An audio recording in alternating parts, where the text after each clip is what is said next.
নমস্কার, আপনাদের সকলকে স্বাগত জানাই চ্যানেল রূপা মুখার্জি বেঙ্গলের অপর একটি ভিডিওতে। আমরা সাহিত্যের ইতিহাস আলোচনা করছিলাম, আর সেই পর্বে আজকে আমাদের আলোচনার বিষয় হলো রামায়ণ।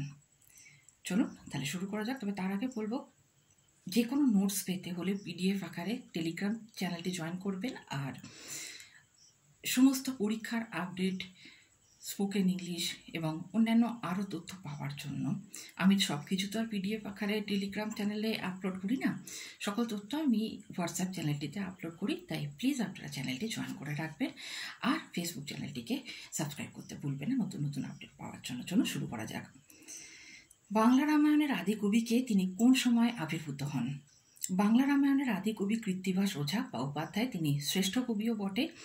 প্রাপ্ত তথ্যাদি থেকে এই কথা অনুমান করা যায় যে তিনি চতুর্দশ শতকের শেষ পাদে বা পঞ্চদশ শতকের প্রথম পাদে তার কাব্য রচনা করেন। কৃত্তিবাসের আবির্ভাবকাল ও রামায়ণ রচনার কাল নিয়ে পণ্ডিতি বিবাদের পরিচয় দিন। কৃত্তিবাসের আবির্ভাব কাল সম্পর্কে তিনি নিজেই এক শ্লোক রচনা করে গেছেন। আদিত্য বা শ্রীপঞ্চমী পূর্ণ অথবা পয়সুমতি নয়রফলা বলা হয়ে থাকে। এটি একটি বিবাদিত শব্দ। পূর্ণ মাঘ মাস তুথি মধ্যে জন্ম লইলাম মুই কৃত্তিবাস।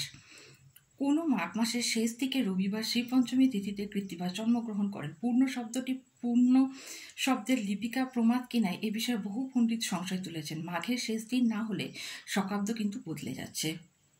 আবার মুদ্রিত রামায়ণে যে বিশদ আত্মপরিচয় পাওয়া যায় তার অকৃত্রিমতা সম্বন্ধেও সংশয় তোলা হয়েছে। বিভিন্ন সংস্করণে আত্মপরিচয় শ্লোকের পরিবর্তন আছে, তাহলেও বেশিরভাগ পণ্ডিত চতুর্দশ শতকের শেষে বা পঞ্চদশ শতকের সূচনায় ধরে থাকেন। জ্যোতিষ গণনা ও কুলজি বিচার করে একদল ঐতিহাসিক কৃত্তিবাসের জন্ম 1399 খ্রিস্টাব্দ বলে সিদ্ধান্ত করেছেন। কৃত্তিবাস কোন রাজার রাজসভায় উপস্থিত হয়েছিলেন বলে অনুমান করা হয়? কৃত্তিবাস তার আত্মপরিচয়ে এক রাজদরবারে উপস্থিত হওয়ার কথা বলেছিলেন। তিনি গৌড়েশ্বর। এই গৌড়েশ্বরকে এ বিষয়ে নানা মুনির নানা মত। এর মধ্যে প্রধান মতগুলি হলো, এই গৌড়েশ্বর রাজ হলেন গণেশ। ডক্টর দীনেশচন্দ্র সেন এবং ডক্টর নলিনীকান্ত ভট্টাচার্য এই মতবাদ পোষণ করেন।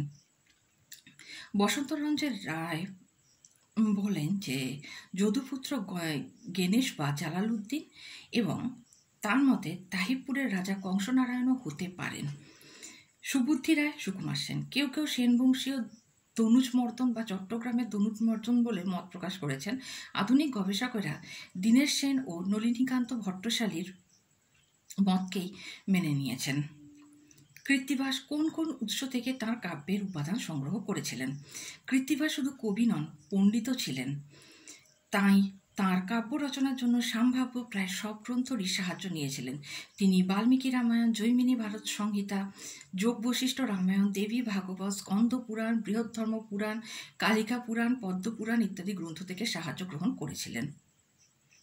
কৃত্তিবাসের কাব্যের নতুন ও মৌলিক উপাদান সংযোজনের কথা আলোচনা করুন। বস্তুতপক্ষে কৃত্তিবাস নানা উৎস থেকে কাহিনী সূত্র গ্রহণ করলেও তার কাহিনী একেবারেই মৌলিক হয়ে উঠেছে। বাঙালির মানসিকতা অনুভব করে কৃত্তিবাস তার রচনা একেবারেই বাঙালির চিন্তা চেতনার অনুরূপে গড়ে তুলেছেন। তার সংযোজিত মৌলিক উপাদানও কম নয়। নিচে কয়েকটি আমি উল্লেখ করছি, আপনারা একটু নোট ডাউন করে নেবেন। সৌদাস দিলীপ রঘুর কাহিনী, গণেশের জন্ম, গুহক রামসখ্য, বীরবাহুর উপাখ্যান, তরণী সেন বধ কাহিনী, মহিরাবণ অহিরাবণের কথা, রামের অকালবোধন, হনুমান কর্তৃক রাবণের মৃত্যুবান হরণ, রাবণের কাছে রামের রাজনীতি শিক্ষা। কৃত্তিবাসী রামায়ণ কার উদ্যোগে কত সালে প্রথম মুদ্রিত হয়? কৃত্তিবাসী রামায়ণ 1802 থেকে 3 খ্রিস্টাব্দে প্রথম মুদ্রিত হয়। শ্রীরামপুরের খ্রিস্টান মিশনারিদের অন্যতম প্রধান উইলিয়াম কেরির উদ্যোগে কৃত্তিবাসী রামায়ণ প্রথম মুদ্রিত হয়। কৃত্তিবাস নিজে তার কাব্যের কি নামকরণ করেছিলেন? তিনি কেন এমন নামকরণ করেন? কৃত্তিবাস তার রামায়ণের নাম দিয়েছিলেন শ্রীরাম পাঁচালী। এমন নামকরণের একাধিক কারণ থাকতে পারে। বাল্মীকি রামায়ণ মূল হিসাবে গ্রহণ করলেও তুলসীদাস ও তার হিন্দি রামায়ণকে রামচরিত মানস বলেছেন, রামায়ণ বলেননি। অনুরূপভাবে কৃত্তিবাস তাঁর কাব্যকে বলেছেন শ্রীরাম পাঁচালী। সেকালে এসব কাব্য পাঠ করা হতো না, বিশেষ সুরে গায়ক দল গাইতেন। এর সাধারণ নাম ছিল পাঁচালী। এজন্য কৃত্তিবাসের নাম শ্রীরাম পাঁচালী তার গ্রন্থের নাম দিয়ে থাকতে পারেন। কৃত্তিবাসী রামায়ণ কিভাবে বাঙালির মহাকাব্য হয়ে উঠেছিল?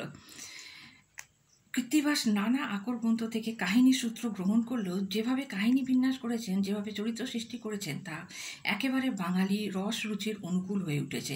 বাল্মীকির শালপ্রাংশ মহাভুজ রামচন্দ্র হয়েছেন নবজলধার শ্যাম। অযোধ্যার রাজপরিবার একেবারেই বাঙালির একান্নবর্তী পরিবার। সীতা বাঙালির সর্বংসহা কুলবধূ। তিনি সবলা আর্যনারী নন। রাবণের ভয়ে তিনি কাঁপেন যেন কলার বাকড়ি। কৌশল্য বাঙালি মায়ের আদলে তৈরি। হনুমান গৃহভৃত্য, যেখানেই খাদ্যের বর্ণনা সেখানেই ভাত, লুচি, গুড় পিঠে, পুলি, পায়েস, রোহিত বা চিতল মাছের উল্লেখ পাওয়া যায়। বাঙালির আটচালা রামায়ণের সেরা আশ্রয়। গ্রন্থটি রূপেয়ভাবে হয়ে উঠেছে বাঙালির স্বভাবচিত্র। রামচন্দ্র এখানে ঐশ্বর্যময় বা বীর নন, তিনি অনাথের নাথ, তুমি পতিত পাবন। গোটা কাব্য ভক্তি ও অশ্রুতে মাখামাখি। রাম পাঁচালীর ভাষা একেবারেই বাঙালির মুখের ভাষা। পয়া ত্রিপদী তার ছন্দ। উপমা অলঙ্কারে গ্রাম প্রকৃতি কবির সমস্ত উপমানের ভাণ্ডার।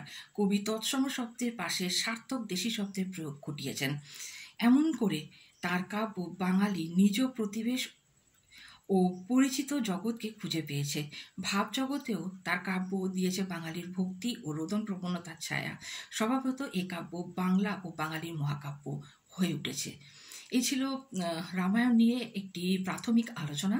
দেখা হচ্ছে পরের ভিডিওতে। চ্যানেল সাবস্ক্রাইব করতে ভুলবেন না নতুন নতুন আপডেট পেতে ও বিভিন্ন টপিকে ভিডিও পেতে। কোনো প্রশ্ন থাকলে এই প্রসঙ্গে অবশ্যই কমেন্টস বক্সে করতে পারেন। ধন্যবাদ, নমস্কার।